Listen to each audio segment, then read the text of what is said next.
Black Star Network is here. Oh, no punches! I'm real revolutionary right now. Support this man, Black Media. He makes sure that our stories are told. Thank you for being the voice of Black America, Roland. Stay black. I love y'all. All momentum we have now, we have to keep this going. The video looks phenomenal. See, there's a difference between Black Star Network and Black-owned media and something like CNN. You can't be Black-owned media and be scared. It's time to be smart. Bring your eyeballs home. You dig?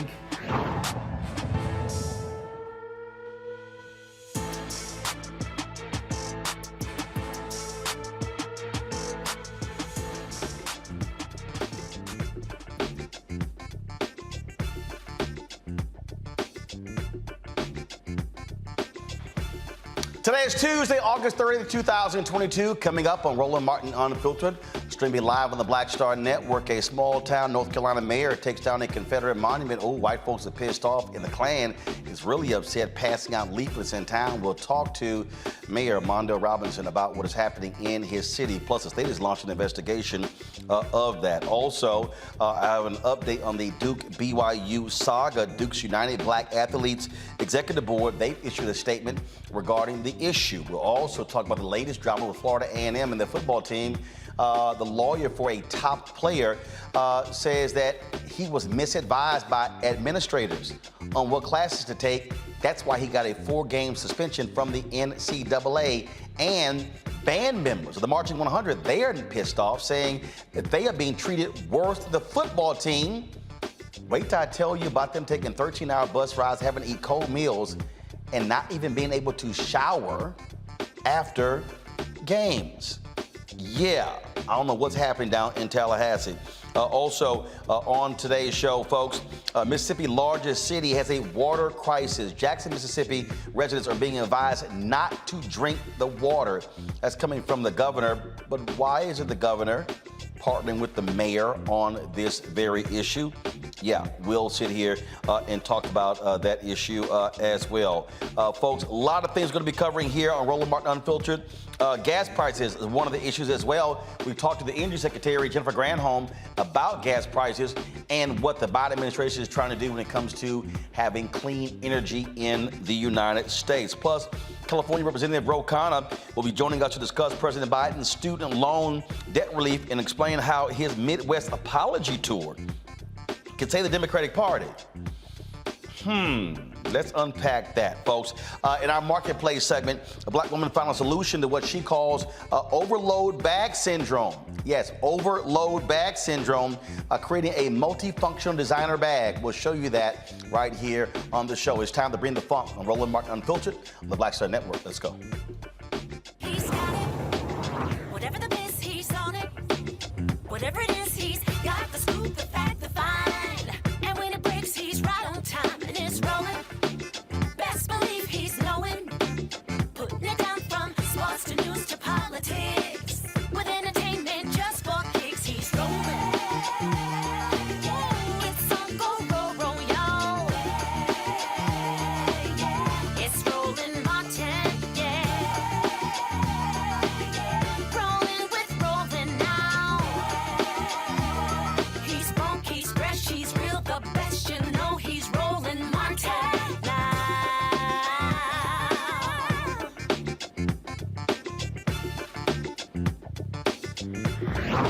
Martin.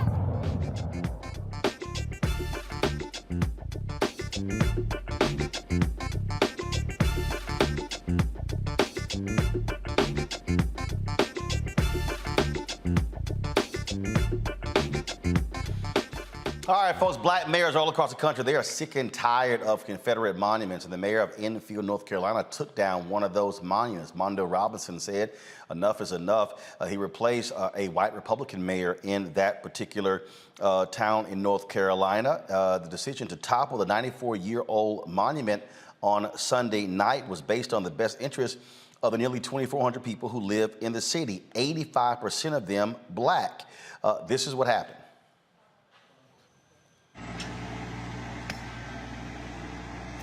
Yo, it's time for this monument to come down. People voted. I tried with a hammer. That wasn't enough. So now here come the tractors. Drive it down. Yes, sirs. Yes, sirs. Yes, sirs. Death to the Confederacy around here. Push that little one over too, bro. All of it. Not in my town, not on my watch. Not in my town, not on my watch. Not in my town, not on my watch. All right, folks, as a result of that, white racists were not happy. They began to post these notes all around town. Not happy at all. It says, white people of Enfield, you have let a nigger, their word, tyrant, stomp on your white heritage. What will you do? Don't let them get away with anything. Loyal White Knights, the 24/7 phone number as well.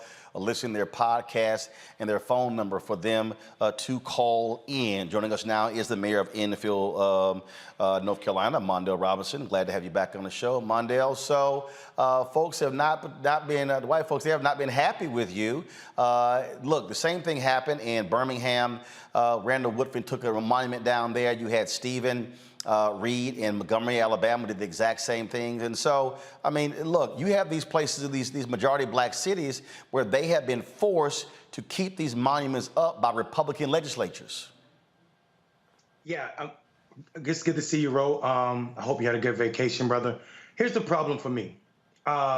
This monument has stood since 1928 in that park, and in my entire life, and I'm only 43 years old, that park was called the White Folk Park. It wasn't too recently till it got a name, Randolph Park. Everybody in Enfield know that park as the White Folk Park because black people first were not allowed there. When they were, that monument was at, a water fountain was added on that monument that said white folk only.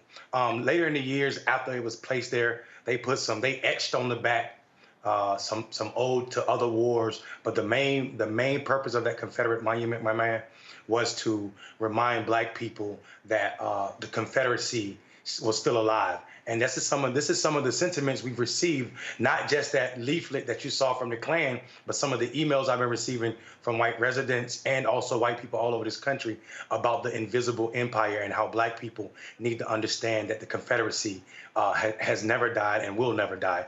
And I mean, you know, for me, it was a no-brainer. My dad suffers because he was the son of a sharecropper. My grandfather died not even being able to walk. My mother has memories of being sprayed with water hose. And I, you know, deal with PTSD that's definitely associated with the epigenetics. And that PTSD was every time I saw that Confederate monument on the front of that statue, I felt some type of way. This park is less than a block away from my house. And it had to go. So, you know, I'm not going to sit around and talk about it. I'm just going to do it. And whatever the legislature want to do, whatever the SBI want to do, we can deal with that when it's time to deal with that. Now, is there a state law in North Carolina that prohibits Confederate monuments from being taken down or removed without approval from them? So this is the tricky part. There is a statute that was passed 2015 and modified in 2017 in North Carolina that says the state cannot move, remove, you can't permanently move or remove statues that are odes to veterans or that are murals to veterans. But that's if the state own it. There are some exceptions if it's personally owned by a private group like the Daughters of Confederacy, or if it's property of a town or a city, the state does not want you moving those monuments. But my board voted 4-1 to remove it, so I did that, knowing that we had exceptions. There are exceptions for moving monuments if it poses a public safety or a risk to the public health. And I feel like black children seeing this monument in the front of swing sets at a park is definitely a threat to their personhood. And I felt that's enough grounds to take it down the way I took it down. And so with this, with that particular statute, in the case of Alabama, there's a fine. There were people who stepped up, paid the fine in Birmingham, paid the fine in Montgomery, and they moved on. What are the repercussions you might face in North Carolina? So here's the tricky part. The SBI is doing the investigation, but when they interviewed me, they told me they were doing the investigation on behalf of Halifax County, the county where Enfield is. The problem with that is there's no client. I mean, there's no plaintiff in this case because the SBI was talking to me about destruction of property, personal property. Well, my town owns that property. So I don't know what destruction they're talking about. Because Infield is not going to press charges against me. The call to the SBI was actually done by Infield's police chief because he felt like he didn't like the way I took it down. But he's not a voting member of our board. Our board had already decided that it was going to go. And I told the board to save the town money, I'll take it down myself. And I did just that. So whatever the repercussions is, if it's a fine, if it's a charge, we're going to carry on doing what we do, Roland. You know that. Totally understand. Mondo Robinson, we surely appreciate it. Thanks a lot. Indeed. All right, I'm going to bring in my panel right now. Dr. Mustafa Santiago Ali, former senior advisor for environmental justice at the EPA. Teresa Lundy, principal founder, TML Communications. Demario Solomon Simmons, civil rights attorney, founder, Justice for Greenwood, will be joining us a little later in the show. Look, here's the whole deal here, Teresa. You've got these Republicans who are defenders of the Confederacy. They do not like when black folks exert their power. They want to control these cities. Now, Republicans love talking about local control, except when black people are in charge. You're absolutely right. But even the basis of what the Confederacy stood for was about controlling slavery, controlling the rule of law of which black people were enlisted in. And so, as we think about what the Civil War looked like and, what they were fighting for, part of it was the moral sense of slavery. And so now it's modern day slavery in the midst of having these elected officials still trying to control African Americans, our funding. They come with different laws and, also just try to matriculate different things that really don't have a hold on some of our communities. So it's definitely important that we start to understand and what it looks like, and also the senders of these messages who say they fight against slavery, but yet we keep seeing time and time again when their claws actually hang out for this. And the thing here, Mustafa, it is simple. These Republicans do not want black folks determining their own fate. They want to force black residents and black elected officials to have to keep these Confederate monuments. They want to keep the Confederacy alive, and that is today's Republican Party in Mississippi, in Alabama, in South Carolina, in Georgia, in Arkansas. We could go on and on and on. It is in the South. Yeah, my grandmother says you have power unless you give it away. So we're utilizing our power.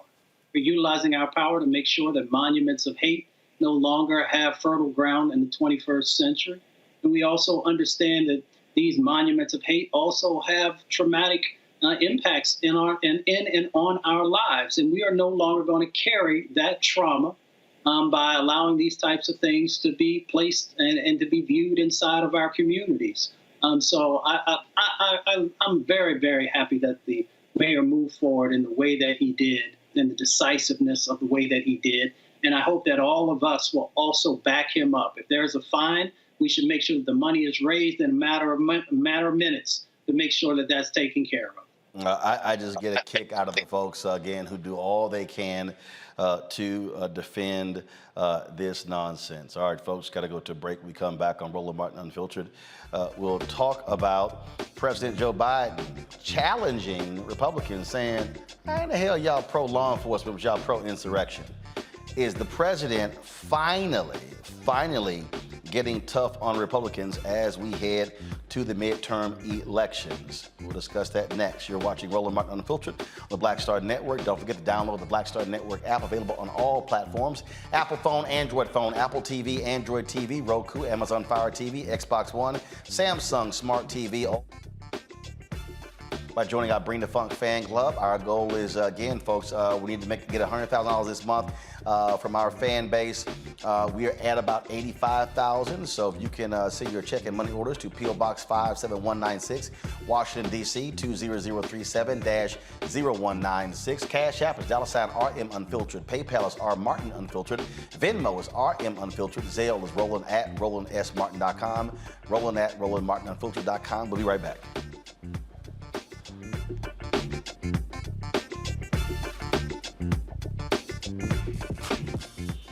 When we invest in ourselves, our glow, our vision, our vibe, we all shine. Together, we are black beyond measure. hatred on the streets, a horrific scene, a white nationalist rally that descended into deadly violence. White people are losing their damn minds. As an angry pro-Trump mob storms the U.S. Capitol, we've seen We're about to see the rise of what I call white minority resistance. We have seen white folks in this country who simply cannot tolerate black folks voting. I think what we're seeing is the inevitable result of violent denial. This is part of American history. Every time that people of color have made progress, whether real or symbolic, there has been what Carol Anderson at Emory University calls white rage as a backlash. This is the rise of the Proud Boys and the Boogaloo Boys. America, there's going to be more of this. Here's all the Proud Boys, guys. This country is getting increasingly racist in its behaviors and its attitudes because of the fear of white people. The fear that they're taking our jobs, they're taking our resources, they're taking our women. This is white fear.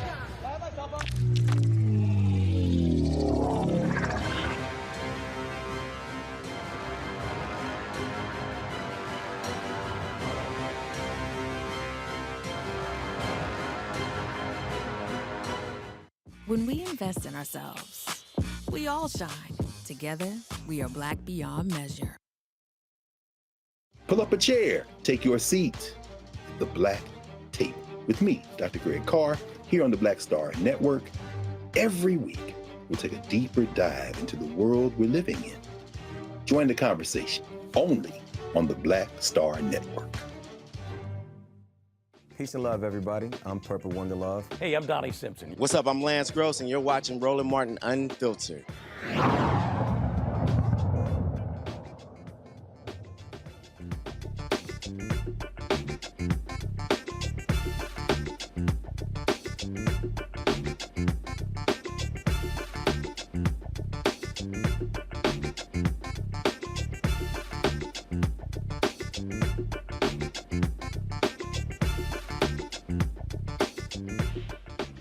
Folks, in the state capital of Mississippi, Jackson, thousands are without water. The governor is telling them, don't drink it, use bottled water. This has been a fundamental problem for quite some time in Jackson, Mississippi. The mayor, Chokwe Lumumba, declared a water system emergency. He says complications from the Pearl River flooding caused a massive pump failure at the water treatment plant. The governor, Tate Reeves, issued this warning. Please stay safe. Do not drink the water. In too many cases, it is raw water from the reservoir being pushed through the pipes. Be smart. Protect yourself. Protect your family. Preserve water and look out for your fellow man and look out for your neighbors. Reeves said the cause of the problem is unknown. The city-run water treatment plant has been poorly operated and understaffed for years. When the governor made that announcement, the mayor was not there. Joining us now, Jackson, Mississippi council member and Alpha man, Brian Grizzell, who represents Ward 4. Glad to have you here, Frat. First and foremost, Mississippi got more than $400 million in infrastructure money last year. Where in the hell did the money go? It was supposed to be specifically for pipes and water treatment facilities. You know, I believe that that's a really good question because to date, the city of Jackson has not received the bulk of that money. We received one tranche, I think roughly about $4 million, and the state is opening a program September 1, which will allow them to allow us to apply for a match of those funds.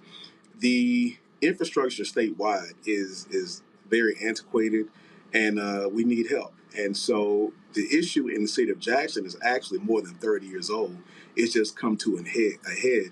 And the divestment in the city of Jackson has been extremely egregious. And so we need all the help that we can get. We're still trying to find that money, and we're trying to pinch pennies to do what we can to bring clean drinking water to the citizens of Jackson. The thing here is that the governor is trying to blame incompetence in Jackson, but it's also, this is the state capital.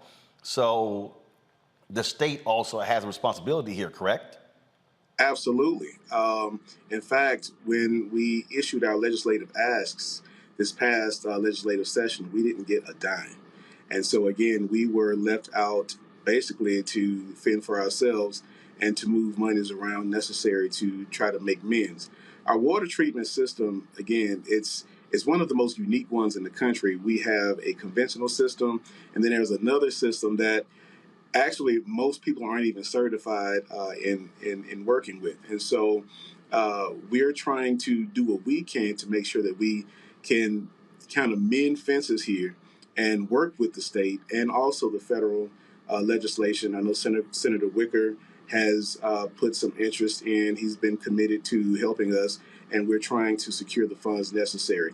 At the end of the day, we're going to need a new plant. But right now, we just want to get clean drinking water to our citizens. You got schools that are virtual as a result of this. Folks are having to bottle water. What is the city and the state doing? Are they bringing in bottled water, or residents having to force to spend their own money? And has the city suspended folks paying their water bills? So as there's kind of been a mixture. For the longest time, the city has taken donations and also purchased water for citizens. Yesterday, the state came in with aid to bring in bottled water. The Corps of Engineers have also come in with non-potable water to actually help mitigate some of the stresses of having drinking water. But for the longest time, the city has been doing that. Now, in terms of paying the water bills, so part of our issue was that the city stopped cutoff years ago, which is why we have a deficit in our enterprise fund. Well, now, hold on. When you say stop cutoff, meaning if people who owed their water bills, the city would not cut their water off. Correct. So that was another issue. And how first, it's so like in perpetuity. So somebody could literally not pay their water bill for 6 months and the city still wouldn't turn the water off? Actually, I know someone who we've been trying to work with who hasn't paid their bill in 7 years. Whoa, 7 years? Yes. And so as a result, we have a $27 million deficit. But we are working through that. We are starting to recover our enterprise. We have new meters in place. And of course, Roland, that is a totally separate issue that we can definitely discuss because it helped to get us to the point here. Well, I mean, I'm just trying to understand, though. I mean, $27 million deficit is significant. I mean, I get if you're a month or two behind, but damn, 7 years? Yeah, it's a decision that I wouldn't agree with. This is my first year in office. Well, I'm wrapping up my first year in office, but it's a business decision that I wouldn't necessarily agree with. But let's keep in mind too that the issue at hand is $1 billion problem. So that $27 million wouldn't even be a drop in the hat with this $1 billion issue. Okay, now when you say it's $1 billion problem, what does that mean? That in order to completely overhaul the water treatment facility in Jackson, Mississippi, you're saying the cost would be around $1 billion? At least $1 billion, and that's for a plant. But to actually overhaul completely, it may be even closer to $2 billion. For one plant? We have 2 plants in the city. Okay. Got it. And obviously, you're dealing with one of the poorest states in the country. Yeah. Absolutely. And Jackson, the people here, we're very resilient. We've always had to figure out ways to fend for ourselves because of the level of divestment that has taken place. We are the capital city of Mississippi, and we've always had to fight to remind people that this is the capital city of Mississippi. We have 8 major universities here. We have the state's #1 level 1 trauma center here. The teaching hospitals are here. Everyone comes here for health care, and they come here to learn. And we have one of the largest school districts in the state of Mississippi right here in the city of Jackson. And so a lot of other areas, of course, a lot of resources end up in these other areas, and we've just been basically drained dry of a lot of resources. But we continue to fight for our fair share, and we continue to make do with what we have. All right, Councilman Grizzell, Jackson, Mississippi, we surely appreciate it. Thanks a lot. Thank you. Mustafa, I want to start with you. I mean, this is what we're talking about when the president passed the massive infrastructure bill. Republicans fought it, although they love the money, and then taking credit for it. And this is what happens in America. I say this all the time. Americans, whether you're on the city level, county level, state level, federal level, we wait for stuff to break, and then we go, oh, you know what? We might want to go ahead and fix that now. I mean, the idea of being ahead of the curve is just lost because everything in this country is, oh, that's going to cost too much. until it completely breaks down. When it breaks, it costs us twice as much, sometimes 3-4 times as much. So let's be clear about what's going on in Jackson. You know, when you look at Mississippi, we know the long history of racism, and that racism actually making its way into policy and the disinvestments that have happened in a number of Black towns and cities across Mississippi. Now, Mississippi's not the only place. We also know that dollars have been sitting in something called the State Revolving Loan Fund. So the feds send money to the states, and then the governor or a commission determines the areas that they are going to then invest dollars in. And we know that there have been a number of governors across the South who have refused to move forward on those water infrastructure dollars that are so critical. Now, one of the things that we should do is for the loan programs, we got to make sure that they are, at a place where those cities that are having challenges can actually, utilize those dollars. But the other part of it is we also got to continue to expand out the grants so that people don't have to pay those dollars back, even when they're low interest loans. So the reality of the situation is across the South, we've had those governors that refuse to make the investments to build infrastructure or rebuild infrastructure, and then in some places, deal with the crumbling infrastructure that's going on. Teresa, I'm going to go back to what I said when it came to Confederate monuments. You have these Republican legislatures, Republican governors who want to bleed Democrat cities, Black cities. They want to force them to fend for themselves. You're absolutely right. And this is a prime example. I think, when we had the American Rescue Act plan where they announced millions of dollars were going into states, I'm really looking for the governor here. I was looking for, some statements, some operational plan to actually help this city out of this strategy with the funds that they received. There's no reason why, we're still, just putting Band-Aids on this situation when clearly there's a problem. When people and businesses and communities are flooded, that ultimately has other repercussions. And I'm not sure why on the federal side, it's the funds aren't matriculating, and also on the state level, why the funds aren't being given to the states so they can actually have that forward thinking. It shouldn't have taken an election year in order for it to probably change, because these people need it right now. DeMario, when we talk about again, we just one thing after another, and again, we can go from city to city and we see this. We see environmental racism. We see the lack of building. We see folks wait until bridges collapse, then go, oh, let's fix it.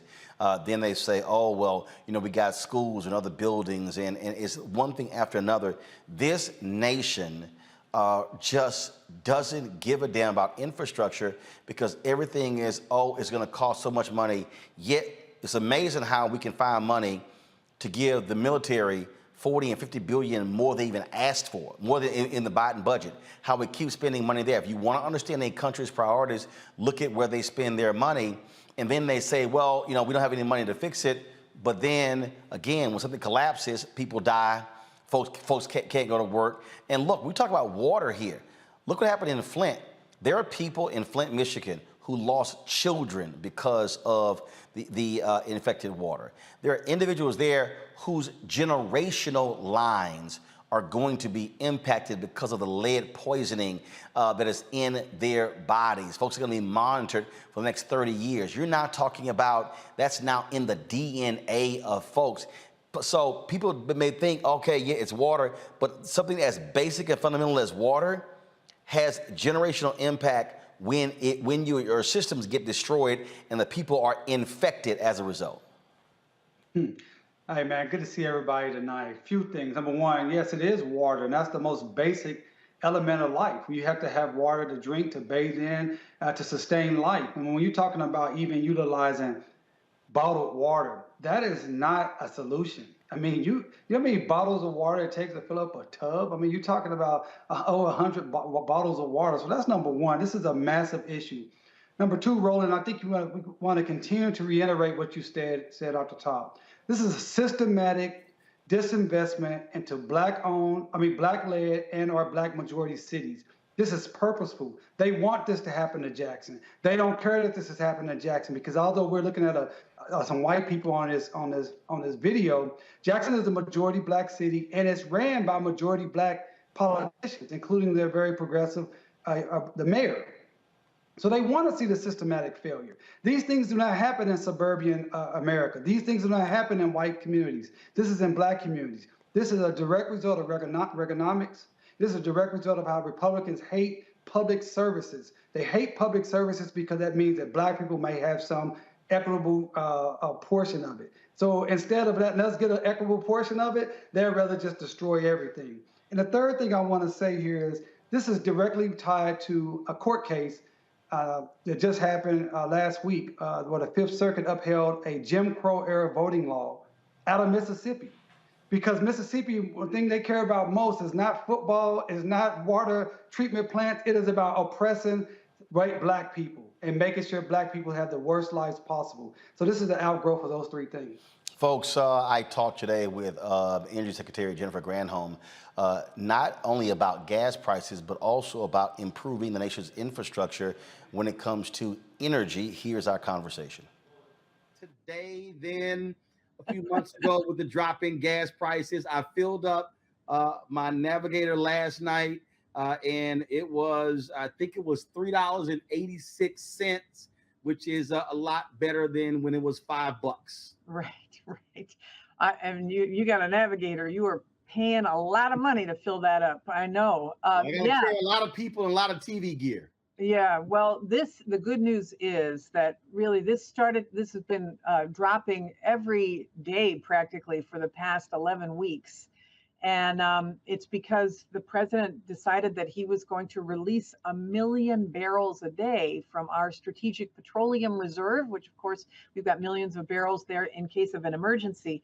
And in this case, the emergency was not just that prices were going up. Of course, that is an emergency for many people, but it was due to the fact that Putin invaded Ukraine, and that because Russia is a huge exporter of oil, and gasoline comes from oil, and oil is traded on a global market, and all those millions of barrels that were pulled off that because of that invasion, the president said, we've got to fill up that hole that was left by not having those Russian barrels of oil. So he releases 1 million barrels a day, still happening, from the Strategic Petroleum Reserve, and called upon our oil and gas companies to also increase production as well as international ones. So we're starting to see it balance out now. And the release from the Strategic Petroleum Reserve will probably will stop in October. And our Energy and Information Administration projects that where we're at right now is probably where we're going to be through the end of the year. How do you respond when your Republican critics say that President Biden has made it harder to produce gas in the United States? We've fallen behind other countries. Yet when I talk to environmentalists, they say there are thousands of permits that oil companies are not taking advantage of. Yeah, in fact, that is definitely true. Lots of acres that are not being used. But here's the thing is that we will be at record levels of oil production next year. So the fact that the notion that the Biden administration is somehow stopping production is just not accurate. I think that was an argument they may have waged 6 months ago, but they know that that's not true. I haven't been hearing that lately because, in fact, we have been exporting and extracting all manner of oil and natural gas as well. We are at record levels of exporting of natural gas. But I will say this, Roland, what's really important is that the president recognizes we're in this moment right now where supply did not meet demand. Demand was going up, supply was not there, and that's why he wanted to increase supply. But ultimately, it demonstrates that we have to move to clean, reliable energy. And that's why he's really put a big emphasis on moving in that direction so that we can, plug in electric vehicles and have solar panels and all of that, and to bring down the prices of all of those so that everyday citizens can take advantage of it. That's really what the Inflation Reduction Act is all about, is making products accessible to people so that they don't have to pay as much for fuel. I'm glad you mentioned that we talked about renewable energy. I was looking at this tweet from conservative radio host, Eric Erickson. He was complaining about how he had to drive back and forth long distances and said, we're not ready for electrical vehicles. And I responded to him. I said, well, Republicans would get the hell out of the way. We wouldn't have the problem. I said the solar panel industry was an American invention. They ripped President Jimmy Carter when he put solar panels on top of the White House. Now China is a leader. I said, well, if Americans had embraced solar panels, we would not be behind China. We talk about the power grid in this country. It greatly needs to be upgraded. It's amazing to me the number of people who don't understand. Well, if you block the ability to move forward with electric powered vehicles, you don't put enough power stations out in the country, then you're always going to be running from behind. Right. And this is what's so great about this Inflation Reduction Act is that it incentivizes the building of solar panels in the United States. Solar, by the way, is the cheapest form of energy in most places. As you can imagine, it's just the sun beaming energy at us all the time, and we can capture it, harness it. You can plug in an electric vehicle and you have solar panels. You know what?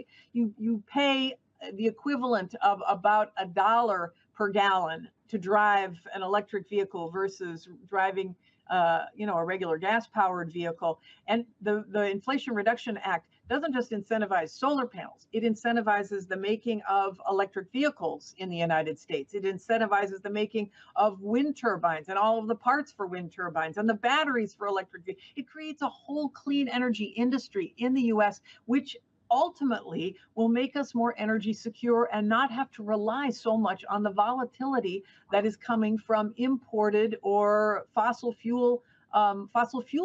So what's really exciting to me is that the president has said, no more are we going to stand by and let China take these manufacturing jobs. We're going to bring them back to the United States. We're going to put people to work and we're going to give people cheaper energy. And that's a really great thing. And that on that point, that's what I'm just terribly confused by when I listen to critics.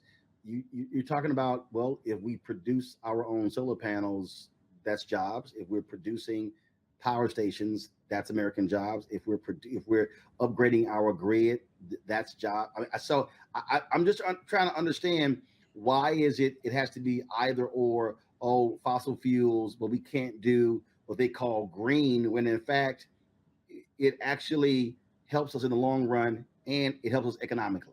Absolutely. It totally helps us economically. In fact, this market for these clean energy products is going to be $23 trillion globally by 2030. And so we can allow other countries to have it as their strategic plan to go get their corner of that market, or we can say, no, we're going to make the stuff that makes us energy independent. We'll stamp it made in America. We can use it here. We can export it as an opportunity for businesses across the country. It's so great. And part of the Inflation Reduction Act too, Roland, is that it incentivizes the location of these manufacturing facilities in communities that may need economic opportunity. And that's really exciting as well. So we're the incentivizing of installing solar panels is 30% tax credit if somebody wants to get some solar panels on the roof. If they live in a disadvantaged community, it's 40% off. If they live in subsidized housing, it's 50% off. There's money to weatherize and retrofit your home. If you fall under a certain income level, you can get your whole home weatherized for free, including energy efficient appliances and new windows and insulation. And if you are above that income threshold, and in the United States on average, it's about $55,000 income for a family of 4.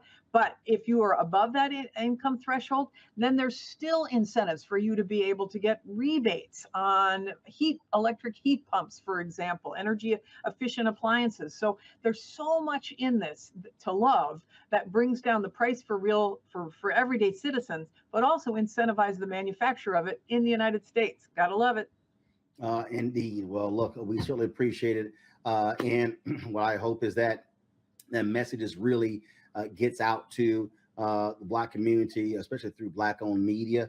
And so, we've been one of the folks on the forefronts of pushing to ensure that Black-owned media gets those federal government advertising dollars, because our community needs to hear that consistently, because we absolutely need it when you look at environmental racism and how we are impacted by the high cost of energy. Absolutely, absolutely, and there's there's money in there for environmental justice communities too, specifically targeted. There's just so much that's really great to create justice, and I'm super glad that you're having me on so that I could talk about it too. Well, I appreciate it. Look forward to having you back. Thanks a bunch. All right, see ya. Be well. Mustafa, I want to start with you. Look, this is not a sexy topic for some people, but people have to understand, just like I was talking about with water, electricity is a fundamental need in this country. This is a Reuters story from May 12, 2022. Creaky U.S. power grid threatens progress on renewables EVs. What this article lays out is that we have a fundamental problem in this country. It's going to take $2 trillion to upgrade it. Here's what is interesting here. Look at this paragraph. The decrepit power infrastructure of the world's largest economy is among the biggest obstacles to expand clean energy and combating climate change on the ambitious schedule laid out by U.S. President Joe Biden. This nation loves to talk about how advanced we are, how far ahead we are, how we are the greatest country that God has ever created, and all of that. Yet folk in this country won't even do what's right to get the damn electrical grid. And people don't even understand that. We have these 7 regional grids. We lose most of the power being transmitted because the grid sucks. Yeah, exactly. Well, we saw what happened in Texas, right? And we saw when the infrastructure has been put in place and bad sets of actions. Well, first of all, in Texas, they chose not to be a part of the U.S. grid. They chose to have their own, and that was a dumbass decision by Governor Greg Abbott, which is one of the reasons why he should be thrown out of office. Yeah, exactly. And that's what I was going to highlight. But, you know, we've got an opportunity now through the Inflation Reduction Act, through the bipartisan infrastructure bill, and a couple of other pieces of legislation that's out there that we can begin to rebuild this grid, which is going to be so critical. It's critical for our communities also because when we have these crazy spikes, as Secretary Granholm talked about, you know, we pay 3 to 4 times more for our energy cost in many instances than white brothers and sisters do. So that, you know, exacerbates the black-white wealth gap that exists inside of our country. So as we begin to make sure that these elements are in place, we can also begin to address some of the impacts that are causing poverty in our communities and a number of other dynamics. The other part of it is, and that's why I love coming on our show every Tuesday when we talk about Black entrepreneurship. I continue to travel around the country and get people to understand that when we are talking about $1 trillion industry, there are huge sets of opportunities for us to start our own businesses. There's nothing wrong with being an employee, but it's time for us to really understand how wealth is built. And if we've got $1 trillion sets of opportunities in front of us, then we need to make sure that we're getting a piece of that pie, if you will. You know, it's interesting, Teresa, when you listen to folks talk about, oh, what China's doing. Perfect example, China has built some 24,000 miles of high-speed rail. And folks go, you know, we got to compete with China. Well, first of all, they're a communist country. So ain't no such thing as rules. Go back to the Reuters article. Read this here. Actually, it is true. Read this here. No. Listen, Omega, listen. It says right here. The federal government, however, lacks the authority to push through the massive grid expansion and modernization needed to withstand wilder weather and accommodate EVs and renewable power. Under the current regulatory regime, the needed infrastructure investments are instead controlled by a Byzantine web of local, state, and regional regulators who have strong political incentives to hold down spending, according to Reuters interviews with grid operators, federal and state regulators, and executives from utilities and construction firms. So when I listen to folk talk about how China is so far ahead, China doesn't have to worry about local, state, and federal regulation. They just decide, we're building it. They don't worry about it. Look, they got the ultimate eminent domain. But what we're still dealing with here, this is a perfect example where you have this push for electric vehicles, which is going to cause a demand for more power, but you got a grid that sucks. We have power outages that have greatly increased over the past decade, and you do not have the political will to do it. Now, you saw how Republicans attacked the Green New Deal, and they call this socialism and everything else in the world. They would prefer to stick with the oil and gas industry, fossil fuels, change nothing, and we don't want to spend any money right now, and let's wait till this whole thing blows up and then go, maybe we should fix the problem. Yeah, and part of it is because we have a lot of seasoned politicians who are not willing to change and look beyond the current state of the situation that they're representing.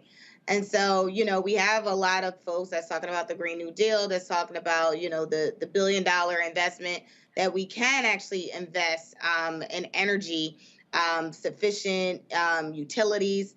But yet, there is no forward thinking. So I think part of the solution could be is that, Biden, and I think this is a really good opportunity for Kamala to really, just walk the legislations, Kamala Harris. Or the vice president. Our vice president, yes, Vice President Harris, to really, guide some of the initiatives that they've already passed. I think if they do that, it really would give cities and states a real opportunity to kind of, start to rethink their best practices and forms so we can actually figure out, what the path looks like in the next 20 years, because in the next 5 years, we don't know. I mean, look, one of the things that you have, happening right now, look, California is going to outlaw gas vehicles. Again, though, that's great, but you have to keep up with electric vehicle power stations. The Wall Street Journal had an article about a month or so ago, Mario, that was actually frightening, where a journalist and a friend of hers, they took a cross-country trip from New Orleans to Illinois, and they detailed the biggest problem they had. Some stations, it charged faster than others. The cost, they couldn't find stations. They said there was not a single electrical vehicle power station in the city of New Orleans. Not one. And so if we're talking about moving to this, you're going to have to, making the cars is one thing, but having the system in place to be able to handle that. If you're driving from, one state to the other, you got to be able to do it. And one of the things that this article details, the long waits they had to go through just to recharge. That ain't gonna do it for a lot of people. Well, I think we have to just be real honest about what this country is about. As my good friend Rezema talks about, the organizing principle of America is the plantation. And the plantation was to maximize profits.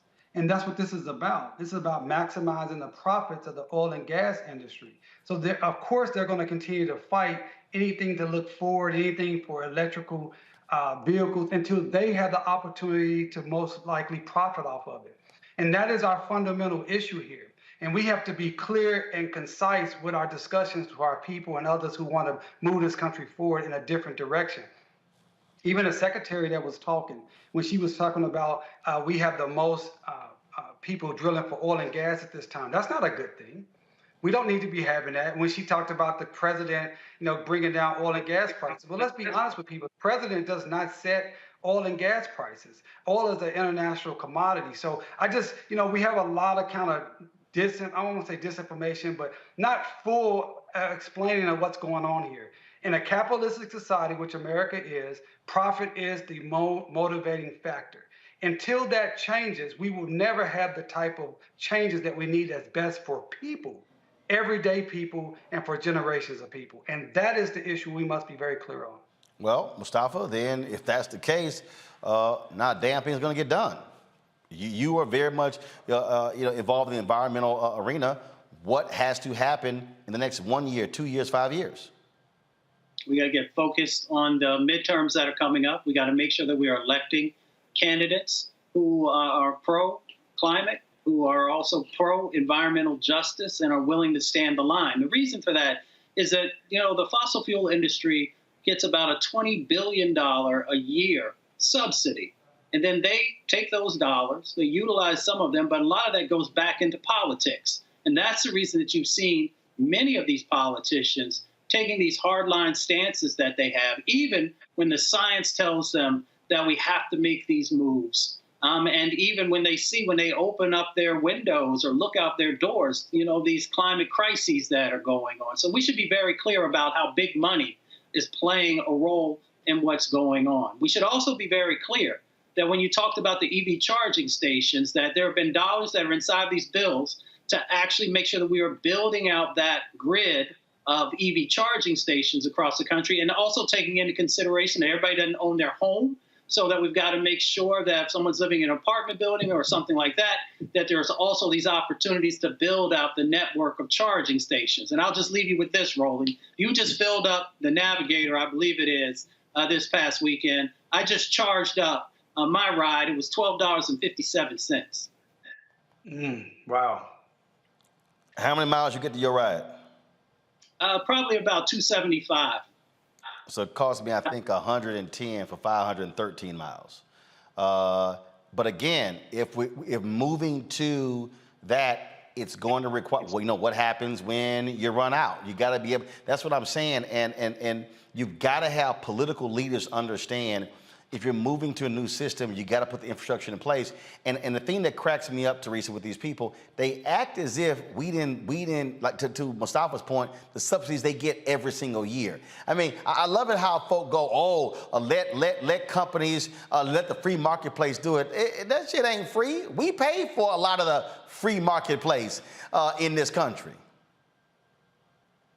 We did. And so part of that, free sponsorship, what taxpayers are paying for, is we have to also understand where those dollars and cents are going, and the effect that it has and how long it lasts. So there are many questions that, allow us to make these decisions. I know myself, I thought about, do I stay with gas or do I go to electric? Well, I'm okay with gas right now, but I need to see a little bit more incentive for me to change over. And part of that is the grid, so part of it is other incentives that I think that will be trickling down on the federal level side. But it just needs to also be communicated better in the state on what they plan on doing and how many stations they plan on having. So I think if we're looking at a shorter scope, is better communication for how this rollout is going to be. And then some of those dollars that's within some of those legislative bills, how are they going to particularly affect the state that we reside? Indeed. All right, folks, going to go to a quick break. We come back. An update on the fiasco that took place at Brigham Young University with the Duke volleyball team as well as the BYU volleyball team, and racial insults being hurled at one of Duke's only black starter. You're watching Roland Martin Unfiltered on the Black Star Network.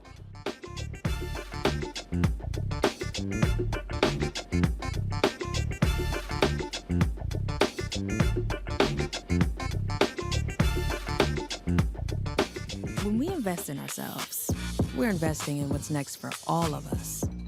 Growing, creating, making moves that move us all forward. Together, we are Black beyond measure. On a next A Balanced Life with me, Dr. Jackie, our kids are going back to school. After 2 years of disruption, thanks to COVID, are we ready? How to help them to prepare, and what are the warning signs that our children are showing us? Social, emotional, physical. All of these stressors and anxieties will be impacting our children. They'll be facing new challenges, anxieties, and emotions, and the adults in their lives need to figure out how to pull themselves together so that our kids will be able to do the same. Adults need to be paying closer attention now more so than ever. This generation who feels like they're unguided, we need to provide that guidance. That's next on A Balanced Life with me, Dr. Jackie, here at Black Star Network.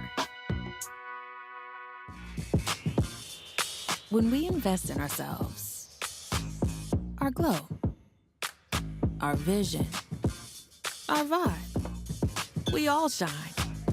Together, we are Black beyond measure. We're all impacted by the culture, whether we know it or not. From politics to music and entertainment, it's a huge part of our lives, and we're going to talk about it every day right here on The Culture with me, Faraji Muhammad, only on the Black Star Network.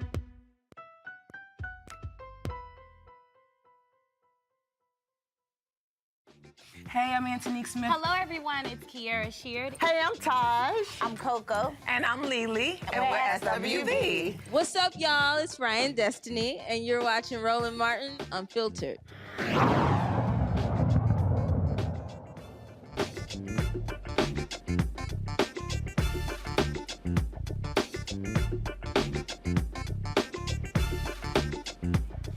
All right, folks, we shared with you the story of Rachel Richardson, the lone black starter on the Duke University volleyball team who was on the receiving end of racial slurs when Duke and BYU played in Provo, Utah on Friday. The BYU athletic director issued a statement, spoke to the crowd, also apologized to her as well as to Duke. Now the Duke United Black Athletes Executive Board, they also released their own statement with regards to what took place. This is what they had to say. Duke United Black Athletes is aware of the heinous incident that took place on Friday, August 26th at the Duke versus BYU women's volleyball game. For those unaware, black student athletes were repeatedly called racial slurs throughout the match. As an organization, we acknowledge the role that both Duke and BYU played in allowing this to take place. While we understand universities cannot control fans, we are disappointed in the lack of immediate action from both institutions. After learning about the incident, reflecting and discussing, we feel that it is of utmost importance to express our support and solidarity with this student athlete. It is disheartening, to say the least, that black student athletes continue to experience these traumatic events. UBA's next step is to assist athletic departments with putting policies in place that offer better guidance and solutions for how to prevent situations like this from happening and or escalating, starting with Duke. Unfortunately, policies are not and will never be enough. UBA encourages doing the work and staying educated to actively be an anti-racist and aid in creating comfortable spaces and environments for everyone in and out of athletics, signed by the Duke United Black Athletes Executive Board. Demario, I found it interesting. Is it me? Are civil rights groups kind of quiet? Yeah. Or is that just me? I haven't really seen a lot of civil rights groups. I've seen civil rights leaders participate in this. You know, the thing about this, I want to just say to people, if you find yourself in this position where you have been attacked with violence, remember, when the N-word is projected towards a black person, that is violence. And in that situation, that young lady was unprotected by her school, by her teammates, and by the opposing party. What needs to happen in this situation, if you find yourself, those who are listening, all of our audience members, number one, resist the urge to try to prove your humanity to the ignorant white person that's heaping violence upon you. You do not have a duty to prove how nice you are. You do not have to say, hey, I want to prove to you I'm a nice person and talk to them about what would Jesus do and all that stuff. This person is proven to be a racist and a violent one at that, to spew the N-word towards you. Number two, if you're in an educational setting, you need to file a Title VI complaint with the Department of Education.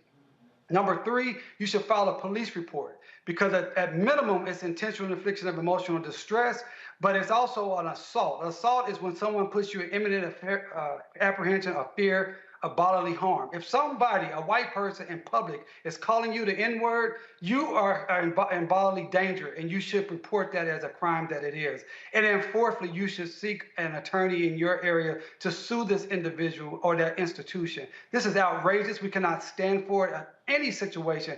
Duke, BYU, and all of those who participated need to have dire consequences. I mean, I just don't quite understand, Teresa. I'm looking, go to my iPad. I'm looking at the NAACP Twitter feed. I see a post last night about Serena's daughter watching her play. I literally don't see a single post from the NAACP regarding what took place with this student at BYU. What the hell? You know, I've been really disappointed as a member of the NAACP. The silence that has happened, you know, I think we've seen a lot from some of our civic organizations during George Floyd, maybe a year after that. And after that, it's just been silence. When there has been crimes committed against young people in particular, but also athletes. And when we need help, it seems like, you know, it's unfortunately individuals have to contact an attorney, Benjamin Crump and some of the rest of the national individuals who can garner some of the attention to those issues. in order to get support. And that's not what some of these organizations were formed are about. And so we really need to, hold them accountable to make sure they're getting back to basics, to make sure they're looking into these issues and their situations, that they're putting out statements of support. No longer, I think we can, just kind of be silent, especially in the climate that we're in and the bills that are being passed. So I'm hoping that our civic organizations, especially since we have Congressional Black Caucus and a few other things that's coming up this year, that we take a real strong heed to some of the actions that we're doing and actually change them. I'm sitting here and I'm still looking at the reaction that took place. Rachel Richardson, she appeared on Good Morning America as well as on ESPN as well. And bottom line is a strong young lady, but folks need to protect folks like her. Look, look what happened when it was the athletic team that was pulled over. Were they a volleyball team too? I can't remember, in Georgia by the state troopers and on total BS charges. And so we see what happens even when our students, athletes, Mustafa, are just doing the right thing. They still are being subjected to racism in 2022. Man, I know this all too well. So first of all, the apology from BYU seemed very, very empty to me. It seemed very hollow. It was like something that they had to do. And I'd be curious about what their follow-up actions are. But I remember when I was an athlete in college, we had just got done participating in the dogwood relays in Tennessee. Everybody was excited about how, we had done. We were getting on our bus. And then, of course, there were people across the street who yelled out the N-word. And, of course, a bunch of us took off running after them. And then our coach grabbed us and pulled us back. And then there was this silence that was on the bus for the long, long bus ride. When we got back, coach didn't say anything about it. The athletic director didn't say anything about it. And we just had to carry that trauma. So in 2021, in 2022, in 2023, student athletes should not have to carry this trauma. Folks should be rallying around them. Folks should also be calling for accountability. And also, I wish that when I was a student athlete that I knew somebody like DeMario or Ben or a number of these other folks who could have given us counsel about the things that we could do. So it's time for us to no longer just accept these types of behaviors and actions from folks, because it just continues to grow when we don't address it both civilly and criminally. Indeed. All right, folks. Going to a break. We come back. We'll talk with California Congressman Roland Khanna, talking about his apology tour in the Midwest. I got to ask him, why Democrats apologizing? You're watching Roland Martin Unfiltered on the Black Star Network. Don't forget to download the Black Star Network app. First of all, before we do that, YouTube and Facebook. What the hell y'all waiting on? Hit the like button. It don't make any sense. More than 2,000 of y'all sitting here live on various platforms, and we got 545 likes. Seriously, hit the button. It ain't that hard. When we come back, we should be at 1,000. All right, download the Black Star Network app, Apple phone, Android phone, Apple TV, Android TV, Roku, Amazon Fire TV, Xbox One, Samsung Smart TV. Also, join our Bring the Funk fan club. Your dollars make it possible for us to do what we do. Send a check and money order to P.O. Box 57196, Washington, D.C., 20037-0196. Cash App is $RM Unfiltered. PayPal is R Martin Unfiltered. Venmo is RM Unfiltered. Zelle, Roland at RolandSMartin.com, Roland at RolandMartinUnfiltered.com.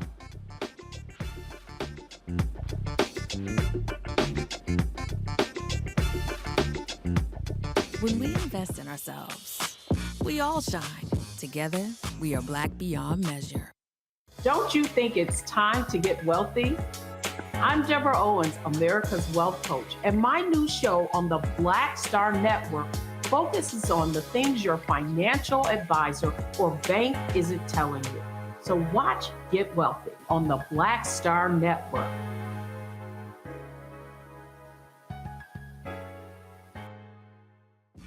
When we invest in ourselves, we're investing in what's next for all of us. Growing, creating, making moves that move us all forward. Together, we are black beyond measure. When you talk about blackness and what happens in black culture, we're about covering these things that matter to us, speaking to our issues and concerns. This is a genuine people-powered movement. There's a lot of stuff that we're not getting. You get it, and you spread the word. We wish to plead our own cause. Too long have others spoken for us. We cannot tell our own story if we can't pay for it. This is about covering us. Invest in black-owned media. Your dollars matter. We don't have to keep asking them to cover our stuff. So please support us in what we do, folks. We want to hit 2,000 people, $50 this month, raise $100,000. We're behind $100,000, so we want to hit that. Y'all money makes this possible. Checks and money orders go to P.O. Box 57196, Washington, D.C. 20037-0196. The Cash App is $RM Unfiltered. PayPal is R Martin Unfiltered. Venmo is RM Unfiltered. Zelle is Roland at RolandSMartin.com. This is Judge Mathis. What's going on, everybody? It's your boy, Mac Wild. Hey, what's up, y'all? It's your boy, Jacob Lattimore, and you're now watching Roland Martin right now.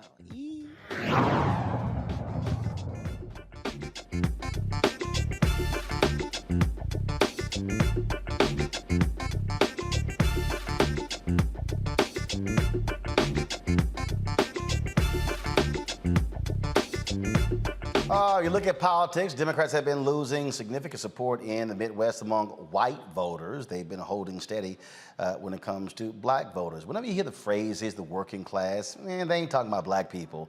They're typically talking about white workers. When you look at what's happening in Ohio, look at what's happening in Wisconsin, Michigan, Pennsylvania, those places, Democrats, since Ronald Reagan, have been losing those white, blue-collar voters. But the question is, why? Well, Congressman Khanna, California, is also the author of a new book. Let me give you the book here, folks. His book is called Dignity in a Digital Age, Making Tech Work for All of Us. He's been on an apology tour, hoping to save the Democratic Party. So, Congressman, I'm glad to have you back on the show. What's the point of the apology? What's the apology tour? I wouldn't have called it an apology tour. I called it a new economic patriotism tour. I don't think we have to apologize. I think Ronald Reagan has to apologize for offshoring a lot of our production and a lot of jobs. And by the way, that didn't just hurt the white working class. As you know, that hurt black communities. A lot of the worst consequences were the Black South, were places like Chicago, places like Milwaukee, Wisconsin. And this president is bringing back manufacturing jobs. He's delivering on what Donald Trump promised. And I was out there talking about how we're now making semiconductors in America, how we're going to start to make solar panels in America, and how the party can rebring these manufacturing jobs to places where they left. This is one of the things that, this recurring theme, we saw this at the 2016 election. Michael Moore was on MSNBC constantly talking about how we need to listen to these people who live in these towns. And I'll be honest with you, Congressman, I don't want to listen to them. You got folks who are living in towns that are 90, 95% white, that are small towns. They're still trying to hold on to 1950, 1960 America. They don't necessarily believe in diversity. They whine and complain about what's happening on the coast, yet the reality is what's happening in urban centers is paying for the folks who live in those areas. And so I dare say, if you have these rural areas, these areas in the Midwest that are lily white like they used to, they're the problem because they frankly haven't kept up with the changing America. Well, but this is not just a problem in white towns. I mean, I was in Chicago. I talked to a steel worker, African-American steel worker, who's 45 years old. He said that when he was growing up, folks there made $30 an hour. Now many of his friends are working in warehouses because all the steel has left. And Bill Spriggs, who's an economist for AFL-CIO, has a great report how the loss of manufacturing jobs actually had the worst effect on the black community. And that's because the transition was the hardest given the racism for African Americans. So I actually think an agenda to rebuild America, to build new generation manufacturing, can appeal to both black voters and white working class voters. It doesn't have to be one or the other. So with regards to that, in terms of, so the conversations you're having, what are those conversations looking like? Because what is interesting is when I look at a lot of these places, they're getting screwed by the other party, but they're penalizing Democrats who are actually trying to help them. It is as if many of these people are voting against their own economic interest. Well, look, I think that obviously the neoliberalism that started with Reagan was the cause of it. But we have not done enough in this country to keep production here. I think we let too many of our jobs go offshore to China. We had this view that production didn't matter. We don't make masks in America again. We don't make baby formula in America. We don't make antibiotics in America. And I think the Democratic Party, you're right, actually has a vision of how we make things. The irony is I was saying that, and they said, well, wasn't Make It in America a Donald Trump thing? I said, no, it was actually an FDR thing. And then, of course, it was Lyndon Johnson who made sure that the FDR vision was inclusive to Black Americans, because the original New Deal, as you know, was not inclusive. So we as a party need to remind people that we're the ones that built the productive capacity of America and that we can rebuild it now, which is what this president is doing. Well, one of the things that we also are seeing, I'm going to ask you this question before I go to my panel, we are seeing a renewed focus on labor unions. For the longest, they were being chastised, criticized, losing significant support. That was a major Supreme Court case that many folks, even in the labor industry, thought was going to be their death knell. And I remember talking to Lee Saunders of AFSCME, one of the original partners of this show, and what he said to me was, he said, we got to get back to basics and explain to people exactly who we are. Folks, if you go to my iPad, this is what they put out.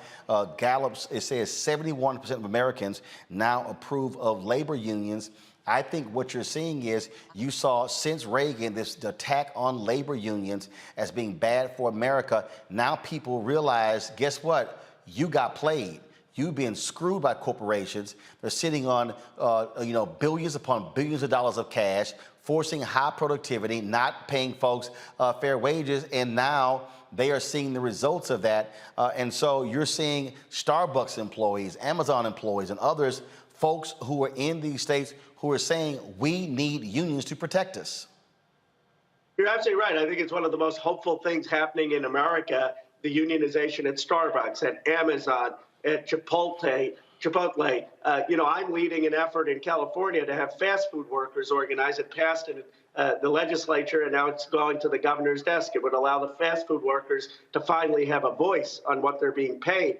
And Roland, one of the points with manufacturing jobs, the only reason they were good-paying jobs is because of unions. The unions actually fought to make those good-paying jobs. So I completely agree that we need to stand up for unions, strengthen unions. Our president has done that. I mean, unfortunately, the PRO Act passed the House, hasn't passed the Senate. But whatever we can do to strengthen unions and increase bargaining power will help workers across the country. Questions from my panel. I'll start with you, Teresa. Yes, well, thank you so much for bringing the clarity to the forefront. So is there something that we could do at home to kind of, make sure this doesn't happen again? Well, what we need to do, I think, is have massive investment in next generation industry, and to make sure that that's happening in all different parts of the country. Yes, in the Midwest, but also in the Black South, also in Latino communities, and have next generation technology investment with workers, and also making sure that they have access to technology. One of the things that I often talk about is the racial wealth gap will not be solved if we continue to have a racial wealth generation gap. And sitting in Silicon Valley, where we've got $10 trillion of market cap, Apple, Google, Intel, Yahoo, Cisco, and seeing, frankly, the exclusion of Black entrepreneurs, Black venture capitalists, Black leaders, there should be outcry over that. And I've been to particularly the Black South, where you have the gathering spot in Atlanta, you have this ambition, you have hunger, and we're not doing enough of a job of getting those folks the opportunities. I've tried to partner with tech companies and HBCUs. It's just scratching the surface. But I think we have to be far more intentional on giving people the opportunities for the next technology innovation and new manufacturing jobs. Mustafa. Representative Khanna, thank you for the work that you do. Follow lots of it, engage with you on some things. I'm curious, how do we make sure that there's real accountability and intentionality, both, in the new clean economy and some of the other parts of the economy that are going to be needed moving forward? So whether we're looking at the Bipartisan Infrastructure Bill, the CHIPS Act, or most recently the Inflation Reduction Act, we know that race was not allowed to be used as a criteria for some of the investments. So are there some steps, ideas, strategies that you have in making sure that the places that have been disinvested in now will actually have a fair shot. Yes, I think race should be a criteria. It was in the House version of what we passed. I mean, you look at Mayor Jackson and what he did in Atlanta, and partly that was because he had public funding supporting businesses. And we in the federal government spend about $80 billion on technology. Not much of that is going to Black entrepreneurs, Black vendors. And so our original view with this CHIPS and Science Act that passed out of the House said it not only had to be geographically diverse, it also had to be diverse in terms of racial communities. I regret that the Senate version, what ultimately passed, did not have some of those criteria. I think it's for the administration at Commerce to make sure that when people are applying for that funding, that the racial composition is factored in because too many communities are excluded from a lot of that funding. DeMario. Yeah, Representative, good to see you. I just want to tell you I appreciate all the work you've done on behalf of my community here in Tulsa with the Tulsa race massacre. I know you did a lot of work with my good mentee, Tyrone Billingsley, so I appreciate He's brilliant. Yeah, absolutely he is. And I just want to, a couple of things I want to talk about. One bill that is Representative Hank Johnson, which is House Bill 3466. It is to be able to people to move forward to get justice for the Tulsa race massacre. I hope you'll get your staff to look at that bill. We'd love to see you as a co-sponsor on that bill.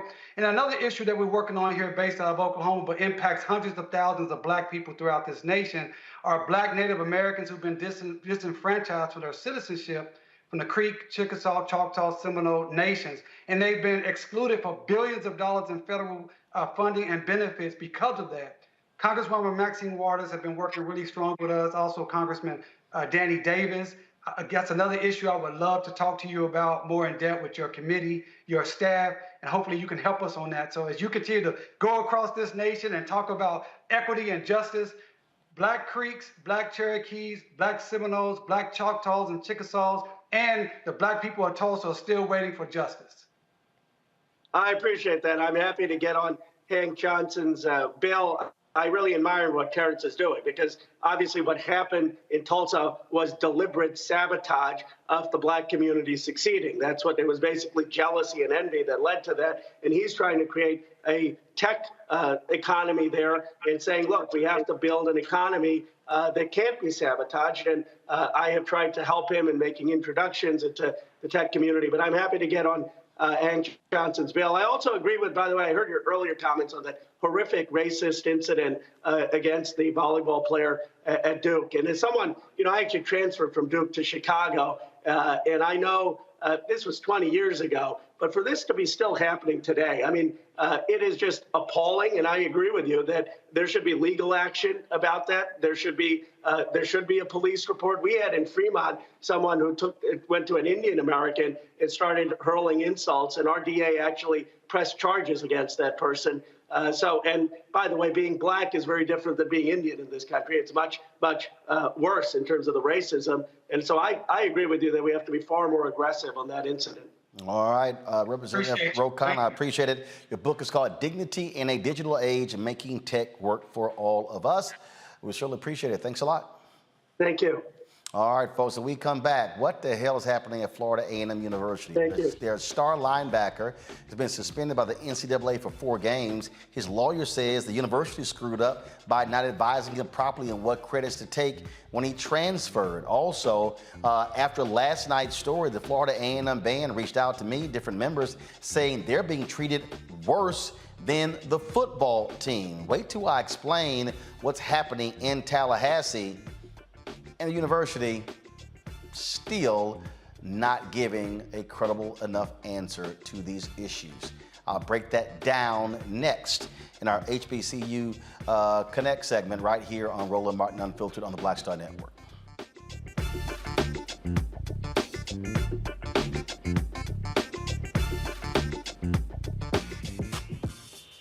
When we invest in ourselves, our glow, our vision, our vibe, we all shine. Together, we are Black beyond measure. hatred on the streets. A horrific scene, a white nationalist rally that descended into deadly violence.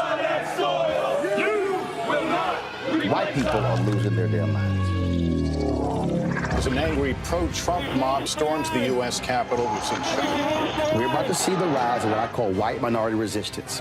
We have seen white folks in this country who simply cannot tolerate black folks voting. I think what we're seeing is the inevitable result of violent denial. This is part of American history. Every time that people of color have made progress, whether real or symbolic, there has been what Carol Anderson at Emory University calls white rage as a backlash. This is the rise of the Proud Boys and the Boogaloo Boys. America, there's going to be more of this. Here's all the Proud Boys, guys. This country is getting increasingly racist in its behaviors and its attitudes because of the fear of white people. The fear that they're taking our jobs, they're taking our resources, they're taking our women. This is white fear.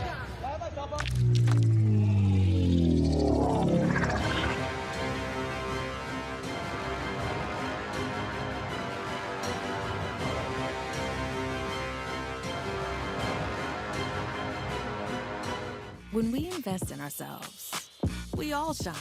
Together, we are Black beyond measure.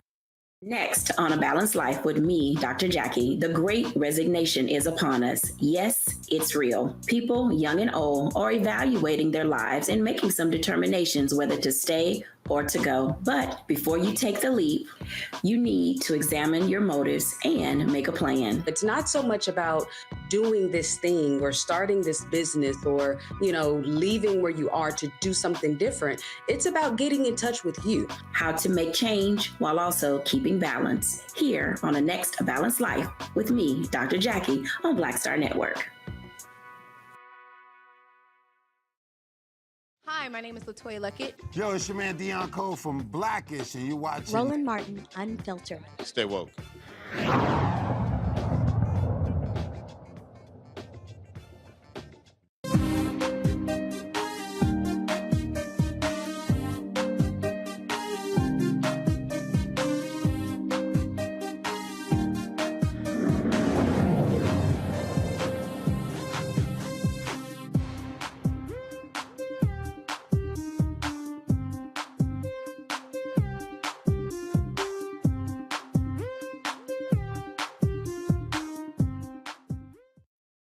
All right, okay, come on.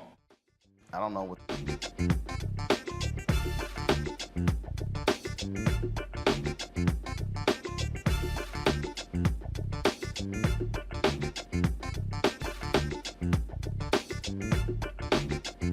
All right, folks, last night we told you about Florida A&M University, some issues that have been taking place with their football team. There were about 26 ineligible players who couldn't play in Saturday's game against the University of North Carolina. Well, the football players released a particular statement laying it out. And so the university then released a statement because the players talked about a fundamental problem they had with being cleared, the process they actually go through to actually to be eligible. And so the players had some damning allegations. The university responded with their own statement. This is what they actually published after the players' letter was released. They said, consistent with FAMU's long-standing commitment to maintaining a culture of compliance and performance with NCAA guidelines, we are justifiably proud of having achieved 13 of our 14 sports programs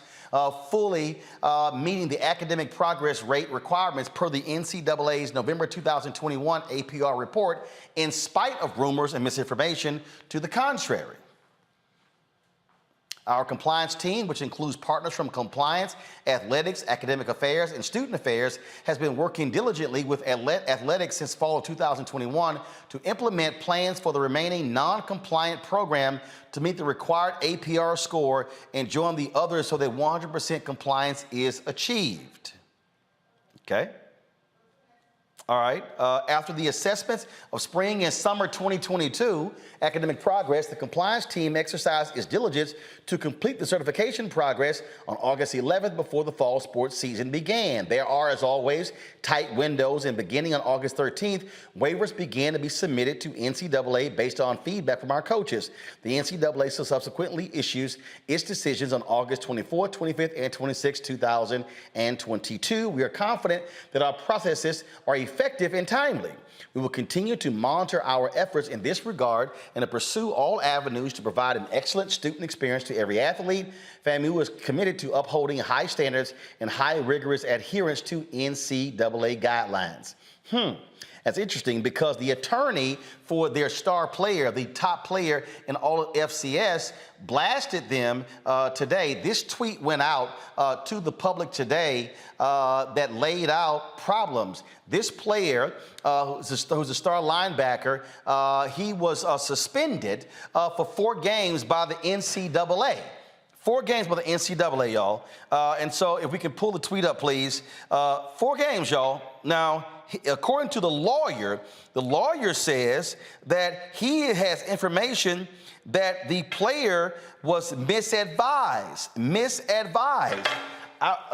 This is what it says. Noted attorney Tom Mars tells ESPN he has signed documentation that FAMU star Isaiah Land, the best defensive player in the FCS last year, was advised to take the wrong number of courses this summer. That led to his ineligibility and eventual 4-game NCAA suspension. So here you got FAMU saying, oh no, our system is great and wonderful. We're doing everything good.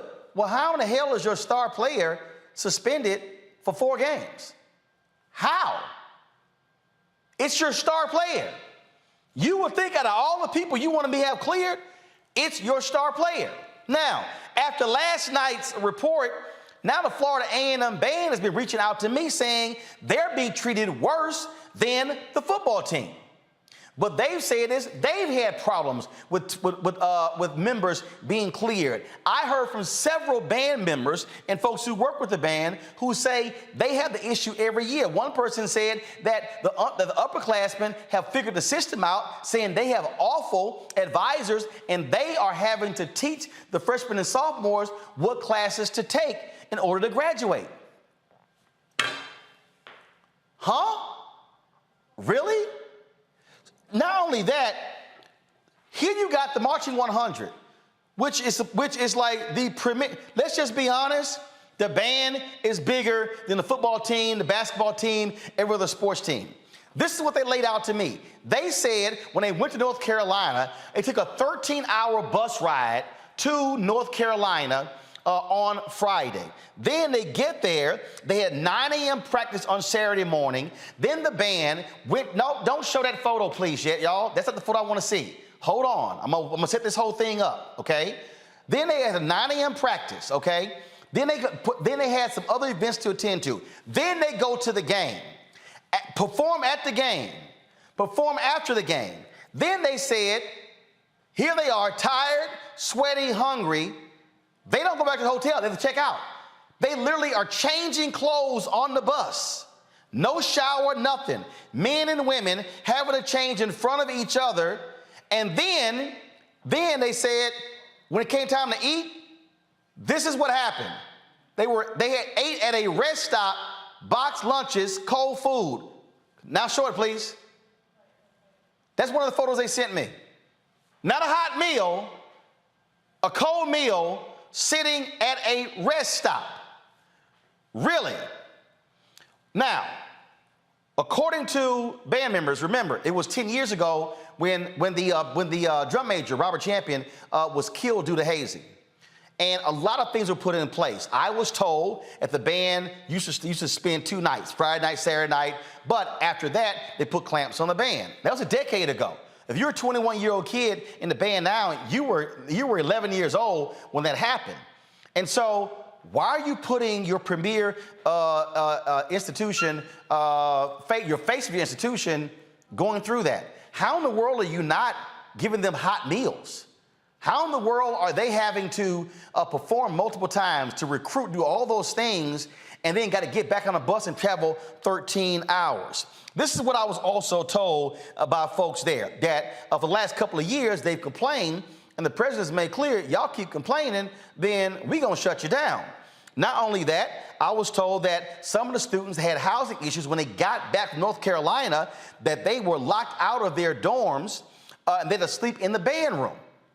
Apparently, Florida A&M has a housing issue with mold and some other issues. 200 to 300 students have had to live in hotel rooms as a result. I'm trying to understand, really, is that how you're actually treating the individuals? Now, one of the things that's also interesting here is that I was told that President Robinson would not sit down with members of the band to address this issue or the Board of Trustees. This is one of the quotes. The football team gets treated better than the band. We have to do parades before the game. Sometimes they give us an apple and a sandwich. Everybody knows what is going on. This is crazy. This is another quote. Every year we lose a lot of band members. We've learned to work the system ourselves. Our advisors are incompetent. Our advisors are incompetent. Really? Now, this is what stood out to me. A person tells me, the best meal I've gotten since I've been in the band is a Chick-fil-A meal. That's the best meal that I've gotten. I was told the music building is in complete disrepair and the university has not done anything to fix it, mold issues and others. Folks, seriously, Florida A&M, what in the hell are you doing with your premier face of your institution?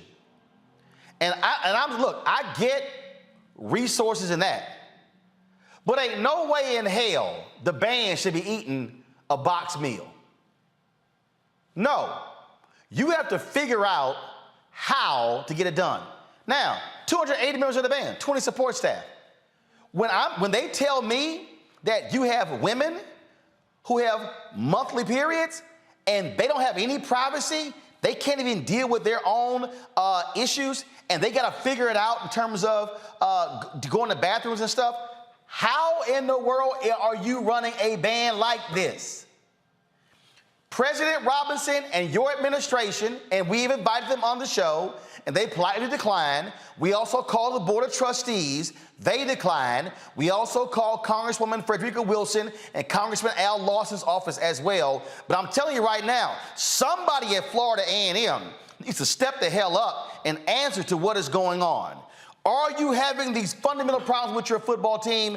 Are you having the problems with your band? How in the world is the lawyer for this player saying he has documentation? He was simply given the wrong advice. What the hell kind of counselors do you have where you give your star player the wrong advice? How many people do you have handling, giving the advice to the players? One? I was told the band has one person who deals with them when it comes to their classes. One person dealing with 300 people on what classes to take? I'm thoroughly confused. Now, I've already got some people hitting me up saying, oh man, you know, ain't our dirty laundry. Guess what? If your shit wasn't dirty, it wouldn't be aired. And so what I'm sick and tired of black people acting as if we can't demand more of HBCUs, of black churches, of black organizations, or we would say, oh man, we shouldn't talk about it. No, if you take care of your damn business, we would not be talking about you this way. We'll be talking about the good things that you're doing and what is happening. We have got to stop trying to gloss over bullshit by saying, oh, but look at the great things that we do. No, take care of this. There is no way in the world the Marching 100 should be eating box lunches. There's no way in the world you should be in the band and you're performing all damn day on Saturday and you're going here and here and here and go to the game, heavy uniforms, and you can't even take a shower. Who the hell wants to be funky as hell riding a damn bus for 13 hours? Are you serious? No. Florida A&M, you should be in a situation where they leave the band, they leave the game, go back to the hotel, and they're in a situation where they are able to rest, to shower, and to eat hot meals. That's how you take care of the folks who you're sending out raising money all around the country. Praising them in press releases don't mean a damn thing. Praising them on social media on how great of a job they're going to be doing in the game, that means nothing. It is how you're treating them when they are on the road. And I understand what took place. It was heinous. We covered it, the death of Robert Champion. But you today cannot be holding that over the head of the band today and not have the right systems in place. And his was also shameful with the player who did not get the right advice. Let me explain to y'all what's about to happen, Florida A&M. Ain't no black parent going to allow their star athlete to leave a major program to come to your school if you can't even give them the right guidance on what classes to take. This is a star linebacker who's trying to get to the NFL. Let me explain to y'all how this works. Mario, he knows this. When you are Florida A&M and you play a major game against North Carolina, the scouts are measuring you based upon the competition at North Carolina. When he can't play in a game against North Carolina, y'all are hurting his future in the NFL. And so by doing this, you are hurting future stars transferring to Florida A&M and Jackson State and Bethune-Cookman and to Alabama State and the TSU and the Prairie View and the Grambling. Y'all, I don't want to hear shit about white folks. These are black administrators who are not doing their job.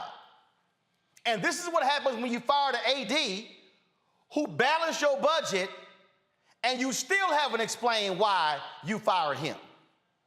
But we know where he's at. He's a number 2 at Tulane. Now, ain't that interesting? He's a number 2 at Tulane, but he got fired as AD at Florida A&M.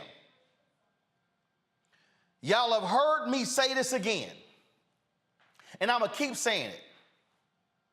I am sick and tired of black institutions talking about, oh, how we're surviving. We must be having thriving conversations. And see, oh, I heard all that bullshit. You went to the white school. Hey, it ain't my fault I went to Jack Yates High School and Texas Southern University was right across the street and they had a school of communications and I was a #1 student in my high school in school of communications and they never recruited me. Prairie View, 50 miles down the road, never recruited me. So you damn right I followed the money at Texas A&M. But what we need to understand is I need folk to stop sitting here saying, send your kid to a HBCU. You got to handle your business if you want our kids to go. And so President Robinson, stop addressing the issue in press releases. Answer the question, is your band being treated this way? Is your band having to ride up on Friday and ride back on Saturday? In a 24-hour period or 36-hour period, they're spending 26 hours on a bus? Are they eating cold food? They can't take a shower? Is that literally how you are treating the Marching 100? Somebody needs to answer this. Somebody needs to confront, and don't say, oh, I'll put it at the top of my agenda. This is going to be a part of our weekly report. No. Leadership says we're getting this fixed in the next 72 hours. Because I'm telling you right now, y'all, I can guarantee you future stars will give second thoughts to coming to Florida A&M. Because if they say y'all ain't taking care of the players now, why in the hell am I going to go? Why am I going to show up on the campus? This is what happens when you don't take care of your business and it goes public. And trust me, I know some of y'all going to be sitting here, hitting me up. Oh, man, you had to go that hard. I can tell y'all right now, I was in the band in high school. I can't stand cold-ass food today. You think I'm going to sit here and march my ass around all damn day at multiple events, then play and march in the game, and all you got for me is a box lunch after the game? You done lost your damn mind. That's not how you are to treat your student body. Florida A&M, President Thompson, do better. Bring my panel in right now. DeMar, I want to start with you. You played at Oklahoma. I'm not even going to remotely compare Power 5, HBCUs. We know the money is totally different, but I'm sorry. Florida A&M, you can do better than a damn box lunch for your band. DeMario? Things work with a band deal. There you go. You hear me? There you go. All right. Deal. I don't know how it works with a band. This is what I would say, because I don't know much about this outside of what you've stated. I think it's a problem just generally for HBCUs and Deion Sanders talked about this, when you take a team, you have to be on a bus for 13 hours somewhere. I don't think you should take those type of trips in 2022.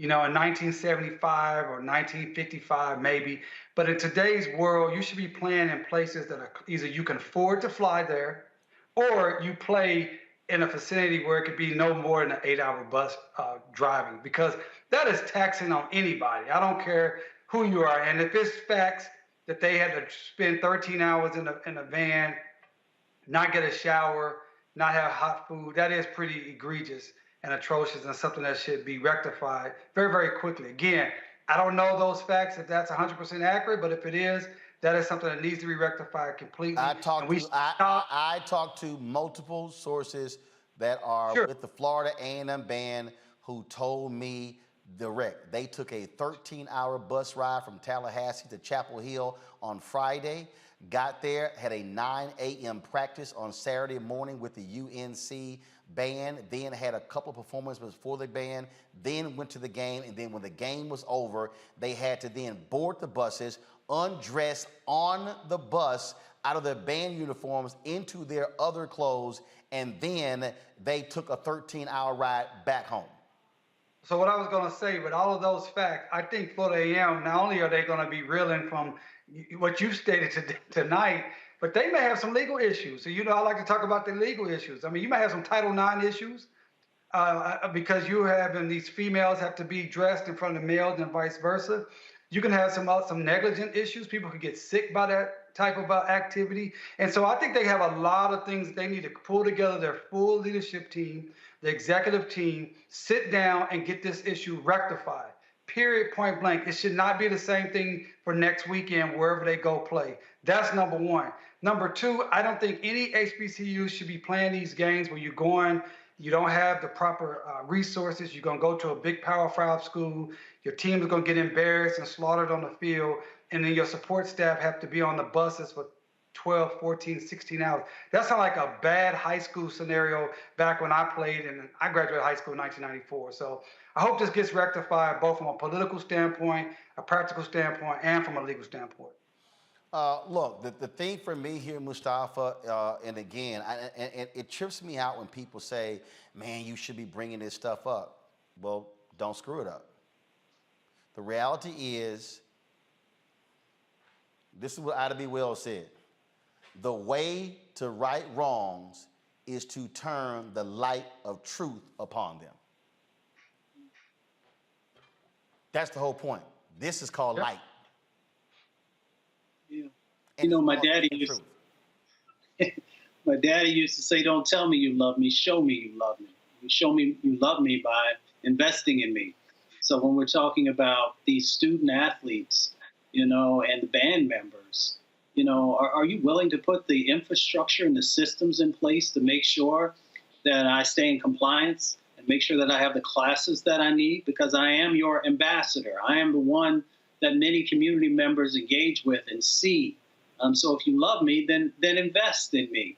Invest in also making sure that you see my humanity and that you're willing to make sure that I have the sustenance that's necessary for me to be able to operate on a high level. That's both if I'm an athlete or if I'm in the band. So it sounds like, the FAMU has some significant work that they need to do in making the investments to show that they truly love both the band members and their athletes.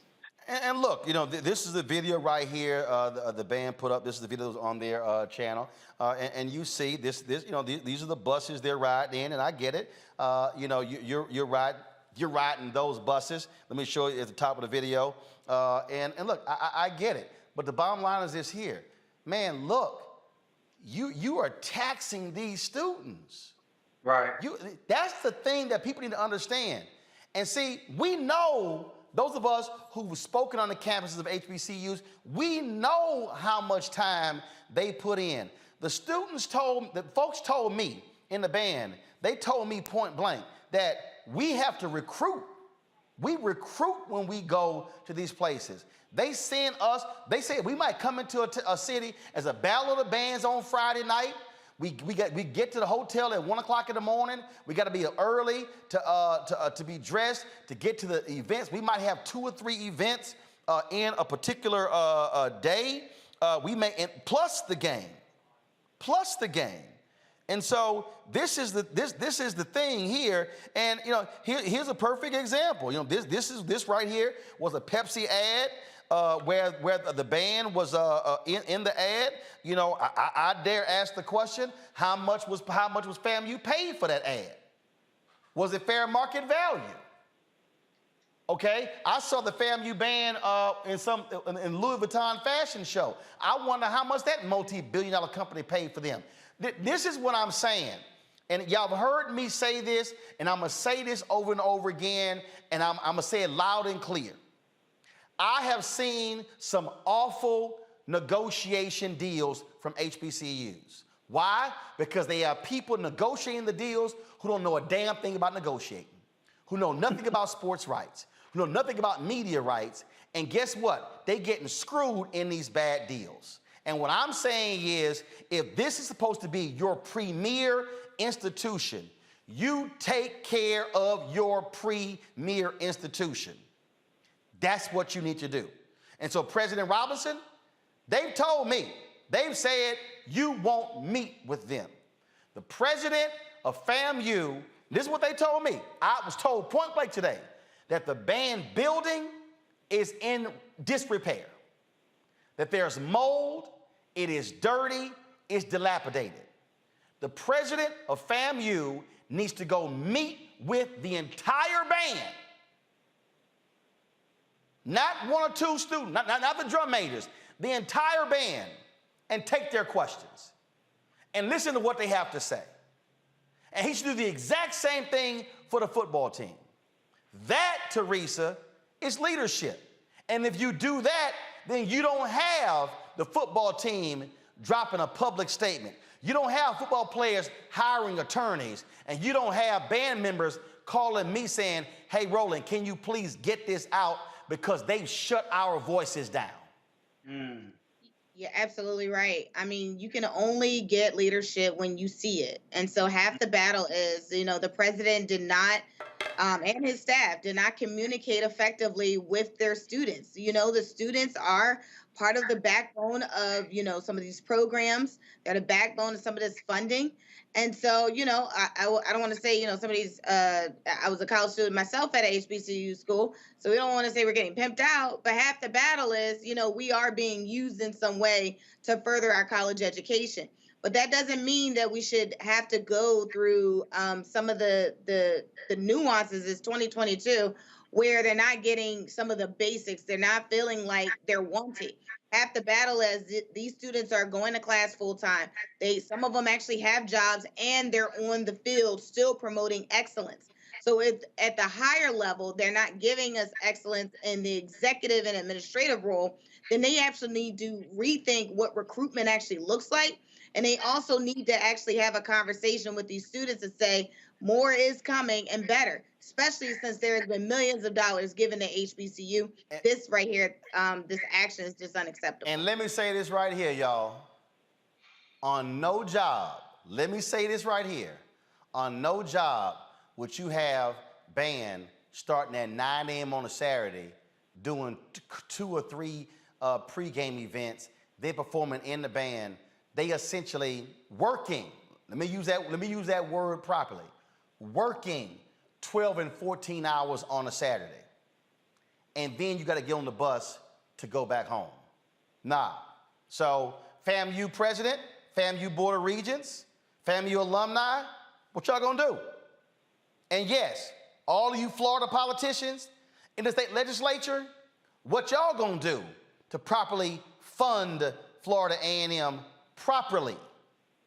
That's the question y'all need to answer. And let me be clear, I am not scared to do another segment. I'll do a Florida A&M segment every day until we get answers. That's a promise. And any other HBCU out there, you doing students wrong, guess what? I'm gonna hit you too.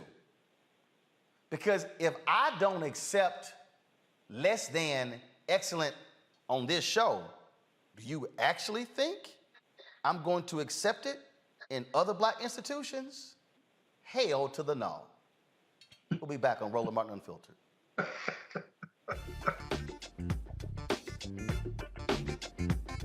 Next on A Balanced Life with me, Dr. Jackie, the great resignation is upon us. Yes, it's real. People, young and old, are evaluating their lives and making some determinations whether to stay or to go. But before you take the leap, you need to examine your motives and make a plan. It's not so much about doing this thing or starting this business or, leaving where you are to do something different. It's about getting in touch with you. How to make change while also keeping balance. Here on the next A Balanced Life with me, Dr. Jackie, on Black Star Network.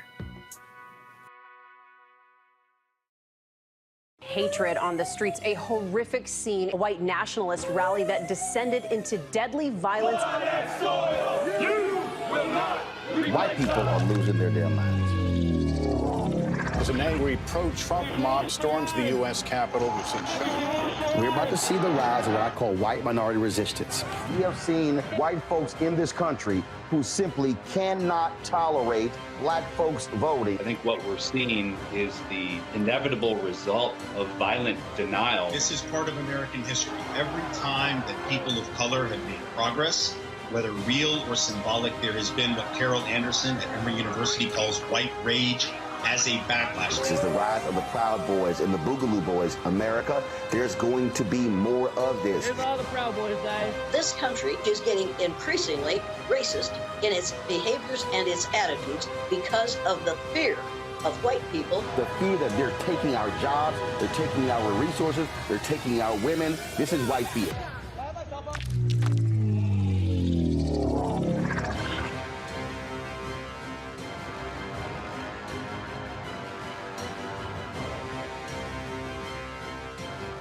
I'm Vivian Green. Hi, I'm Wendell Pierce, actor and author of The Wind in the Reeds. Hey, yo, Peace World, what's going on? It's the Love King of R&B, Raheem Devon, and you're watching Roland Martin Unfiltered.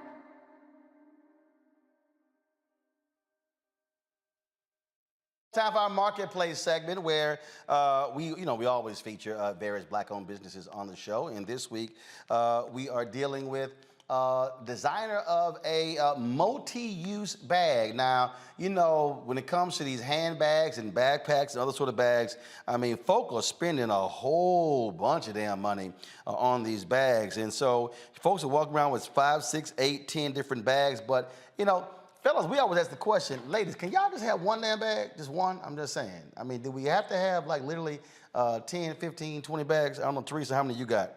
You a handbag queen, Teresa? I am. Yeah, Okay, so this segment is just for you right here. And so let's talk about it right here, y'all. So here we go right here. This is the bag by our next guest we want to talk about. This is like a multi-use bag. It's called Minky Blue. The company is Minky Blue, M-I-N-K-E-E Blue. They solve what is called the overload bag syndrome by creating an organizational fashion bag for the ever-changing role of busy women. Okay, joining us right now is Cheryl Mose. She joins us from Philadelphia. Cheryl, you are the owner-creator of this? I certainly am, and let's add an inventor. I have 2 patents on that bag. All right, so how'd you arrive at this here? Were you tired of spending crazy amount of money on all them damn bags like Teresa? All the bags, and I always was carrying 2 or 3 bags, my lunch, my shoes in a plastic grocery bag, all kinds of bags. And I just wanted one bag where I could organize and separate my change of clothes, my shoes, my laptop, and my purse essentials in one bag. And so that's how I came up with Minky Blue. Okay, all right. So as I look at this bag right here, so I'm looking back here, you got like a zipper portion that's back here for you to place some stuff in. Then we got, the front here. You can slide some stuff underneath here, and then we open it up. We got another compartment that's in here. And then, all right, so what? We got a clothes bag, a shoe bag in here? What we got? No, it looks like somebody didn't take the duster bag. I'm just making sure. Okay, so then we go on the inside, and so then we got all these other little compartments in here. And so, yeah, this is like combination overnight bag and a purse.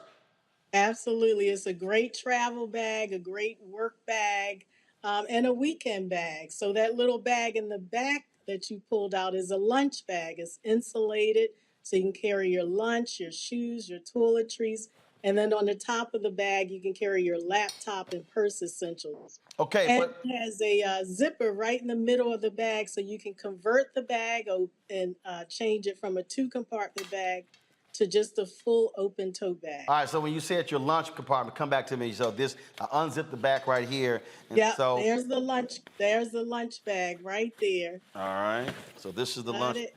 This is the lunch bag right here. Okay. Yep. And then you can when you're not carrying the lunch bag, you can put your shoes back there. Okay, especially these folks when they be going to Essence Fest, need some flats. All right, so here's the question here. But is the bag really only for women?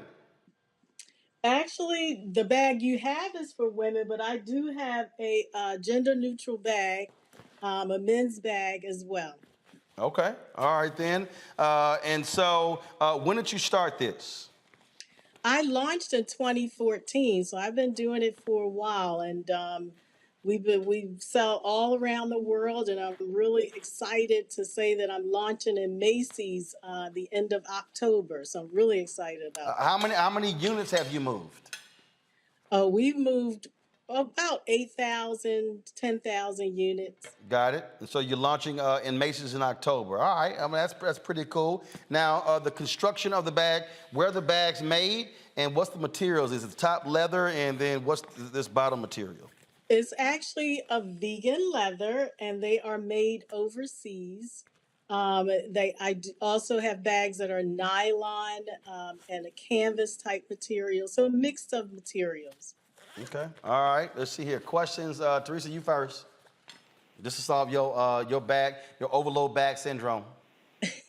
Well, honestly, I think this is a bag for entrepreneurs. So thank you so much for making a bag that fits me.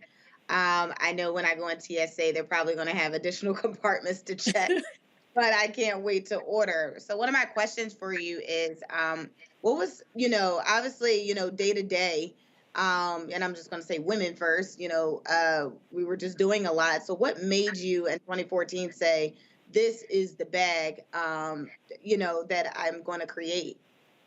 Yeah, it was really about, I was taking the train in the city. I had my shoes in a plastic grocery bag, and I put that bag inside of my tote. I had a piece of fruit at the bottom of my bag. I had my laptop in that bag, so everything was just mixed up. And I'm looking around on the train, and I see other women carrying 2 or 3 bags. And I came up with this idea because I was like, I just wanted one bag where I could organize and separate everything in the bag and not struggle with 2 or 3 bags. And what's your website? It's minkeeblue.com, MINKEE blue. Thank you. All right, let's see here. Mustafa. Yeah, well, congratulations on all the success you've had. You know, I'm curious because I always believe to lock stuff in, and you talked a little bit about getting the patents. I believe you said 2 patents. Could you talk a little bit about the journey with that and how that helps to protect your intellectual capital as well? Excuse me. Yeah, I knew when I started this business, because the handbag industry is saturated, I wanted it to be different. And so I have a divider right in the middle of the bag that unzips to allow you to convert the bag from 1 compartment to 2. All right, then. So that's the patent. All right, cool. DeMario, what you got? Yeah, I'm same thing Mustafa was talking about. Very interested in the IP patent. And what's your background? And did you invent this yourself? Because you told Roland, "Hey, I'm an inventor too." So did you invent this yourself? Yeah, I did. I invented it. I have a degree in engineering, so it was all about problem solving, the structure of the bag, and yeah, I invented the bag. That's what's up. I just really, I like the way you check Roland too. So I'm a big fan of yours. First of all, she didn't check me, but you used to getting checked, so you know what getting checked feel like. Don't start.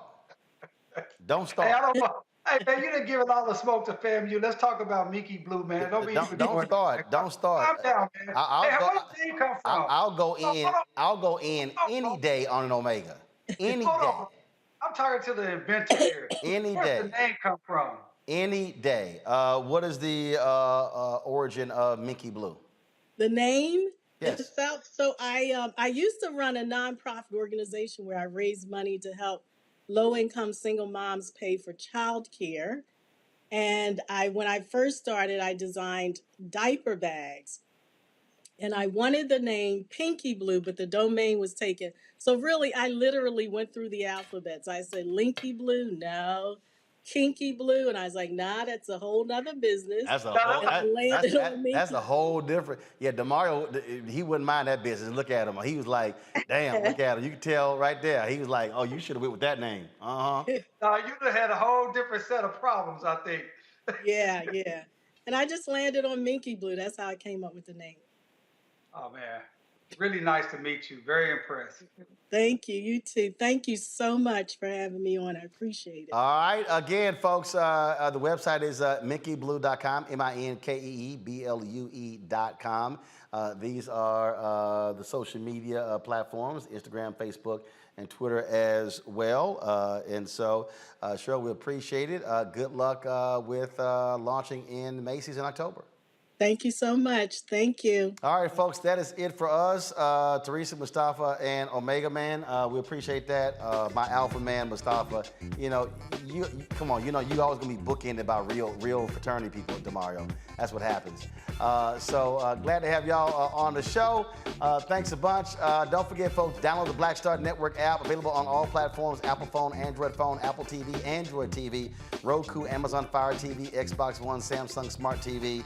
And of course, please join our Bring the Funk fan club, where your dollars make it possible for us to do what we do, the travel, the things we're going to be covering this fall, hitting the road, covering campaign events all across the country. Checks and money orders can go to P.O. Box 57196, Washington, D.C., 20037-0196.